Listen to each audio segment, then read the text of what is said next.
new hot and techy brezza, the Citybird SUV.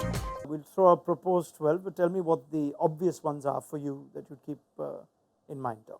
Well, the obvious one is obviously the change of opening partnership, which has been a very successful one for Chennai.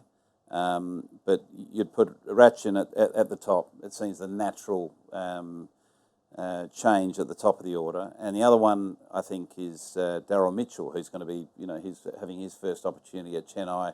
He also picked up for a hefty price as well. Not that should determine whether he plays or not, but it certainly signals that Chennai have got a lot of confidence in what he can deliver. And I think he fits that role at number 4 perfectly. Plays spin really well, and he seems to have a very good head on his shoulders. All right, let's have a look at the predicted 12 on the show. And it took some time for this panel to agree on everything. But is that something that we can expect now, Mitch McCleanghan, with his success at the ODI World Cup, that Ravindra will have a big role to open the batting? And there's a lot of Kiwi love in this team, isn't there? Daryl Mitchell. Yeah, there is. Would you add any more to that? Yeah. Oh, look, just to go on from Tom's point, yes, he does have the attributes to do the role that Stephen Fleming wants. I know Flem feels like he got him at a bargain, even though he went for so much. He had extra money to... I know. He'll say that about everything. Yeah, of course he will. Of course he will. But what we did see, and going back to the series straight after he got picked up for that amount of money, is that he really struggled against Bangladesh. And he looked nervous, and it looked like the price tag was already over his head. It took him 4 or 5 games after that to actually get a score on the board. So we all know that when you go for big money in the IPL, you play, not a lot of guys succeed. I think Cam Green might have been the first player in a long time to actually perform when you've got a big price tag. So from what I've seen internationally, that's the question mark for me.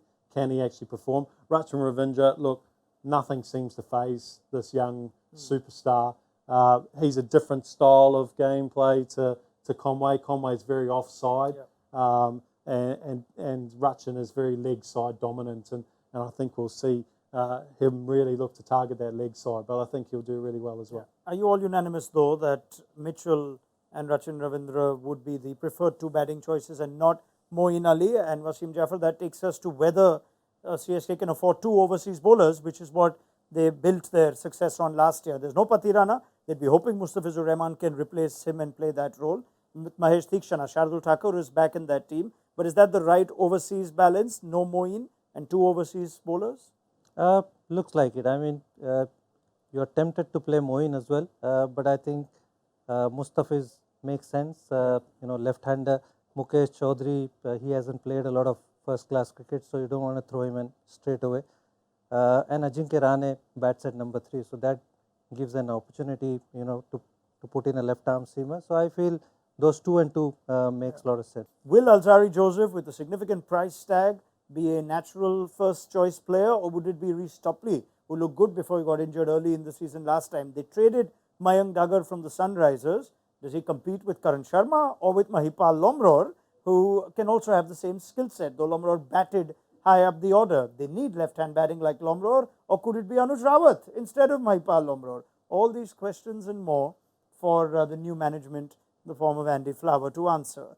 Right, Tom, not an easy team to pick, but what is your ideal balance in that team? It's a tricky one because it's nearly history repeating itself for RCB with regards to they've got overwhelming class with their batting, so their top 6 looks great, but it's really what happens with the bottom 5 and the specialist bowlers and how they work that. I think in an ideal world they'd love to have 2 overseas specialist bowlers, but given that they had the off-season trade with Cameron Green, a very fine player, but it nearly forces their hand to play Green, so they can't have that combination of 2 specialist overseas batters with 2 specialist bowlers. My view is that Topley will play. I know we debated that a bit. Purely, I just like the left-handedness of Topley going across, and if there is swing early on, he's got a very good record and strike rate of taking wickets in the power play, which is key.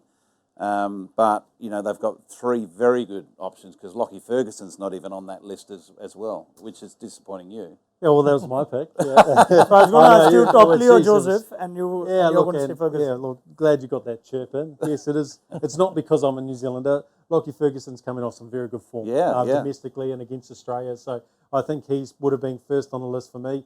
Look, ask you a question, yep, it's the same season after season for us, RCB. Keep on playing the 3 overseas batter. I'm counting Cam Green as an overseas batter at the moment. I think there's slower balls and variations he needs to pick up before he becomes a genuine bowling option in the IPL. But how many times do you have to go to the same well? 16 seasons doing the same method, basically. And from what I see with the squad, they've picked 4 overseas fast bowlers. So maybe Andy is leaning towards playing those 2 overseas fast bowlers. And if he was, look, I'd go Topley and Lockie Ferguson. Virat Kohli and Faf du Plessis forged a formidable partnership last IPL. This time, what is this the opening fixture they would have wanted? As we show you some numbers of how these two have gone at the Chidambaram Stadium, at Chepauk. Now, it's a dangerous word to use up top there. Slow at Chepauk, strike rate 119 for Faf and 111 for Kohli. Is that slow, Tom Moody? Yes, that is slow. And the best way to sort of indicate that slow is to look at the openers that spend most of their time there, and that's Gaikwad and Conway. And both, I think their strike rate's about 140 for Gaikwad and 130 for Conway. So that's significantly different. And the pressure that one opening pair put on your middle order against the pressure that's taken away from a middle order is quite significant, particularly when you know that the middle phase of the game can really get a stranglehold on your batting lineup. So having that sort of good start that's got some good momentum in it with a good strike rate certainly helps that sort of middle phase, and it doesn't, where you're looking to accelerate in the middle phase where it's difficult, you're not losing wickets. With the evidence of what we saw in just a brief innings against Afghanistan before he took what turned out to be a long break. He got a first bowler in the third T20I. But is Virat Kohli going to bat differently this IPL? How can we expect, or how would you like to see Virat Kohli bat at the top of the order for RCB, given the T20 World Cup for India that follows soon after?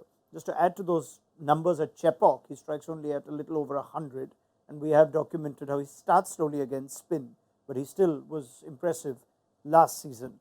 How can we expect him to bat, and how should he be batting, given all that's been said, especially when we know that he's at an interesting stage of his career in life as well? Tom? I'd like to see him firstly take the game on and boss the game, because he has got the game. He's got more than the game. He's one of the greats of the game, and when he does that, he looks unstoppable. I just keep getting flashbacks of the season in 2016 when he had a bumper year. He scored well over 900 runs, and you just couldn't bowl to him. So no one was looking at the strike rate then, because he was just controlling the game, and no one could bowl at that point. So I think with the impact sub that now is in play, it's the second season of that. I think also with the reinforcements that RCB have got with their batting, I'd love to see Virat go out there and boss the game, because he can do it. You're not asking someone to do something they're not capable of doing. He can do it and just tear this tournament apart. Yeah. I think, when Virat previously batted, he needed somebody to bat at 150 or 160 strike rate. Again, with the kind of form that Faf is in, he didn't have a great SA-T20. Again, that put a lot of pressure. So I think I completely agree. He needs to bat in that manner. Earlier, he used to bat situations, and he wanted the other guy to take, that mantle of scoring quickly. Now he needs to do that. On top of that, their bowling attack is not great. So they need to score that 20, 30 run more to win games.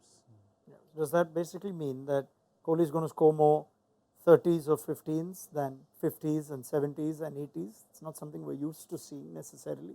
Yeah, look, I think it might be a little bit more hit and miss, but I think when he goes big, it'll be a match-winning score. It'll be an 80 or a 90 off 45, 50 balls, as opposed to a 70 off 50, which is neither here nor there in terms of the new age game. So I think you're right, 100% with the reinforcements that they've brought in behind him. I think it frees him up a lot more to be able to be a bit more aggressive at the top and think less about batting throughout the whole innings. All new hot and techy Brezza, the Citybird SUV.